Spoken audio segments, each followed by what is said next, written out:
first thing you want to do before working on any electrically driven air compressor is to make sure the compressor itself is turned off, the power to the compressor is turned off, and if possible, that the air compressor is unplugged from the power service.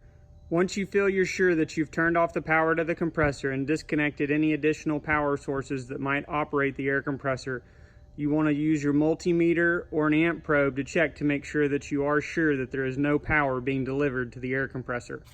Use your multimeter to make sure that you don't have any operational power going to the compressor systems. Once you have verified this, you can move on to the next step of draining the tank or system pressure to make sure that the compressor is safe to operate. Once you've verified that the air compressor is turned off and all electrical power has been disconnected from the air compressor, you want to make sure that you drain the system pressure from the tank of the compressor where you're working with. Make sure that this pressure has been drained down to zero. You can check by checking your tank pressure gauge to make sure that it reads zero. You can also check by pulling the tank safety valve to also make sure that there is no pressure left in the tank. The tank safety valve is typically located somewhere near the gauge. Once you've checked all these things, your compressor is now safe to work on. We're now going to show you how to replace a starter with a two-phase industrial series unit.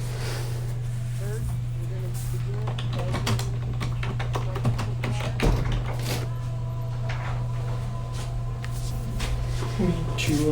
we'll get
and we're good to go.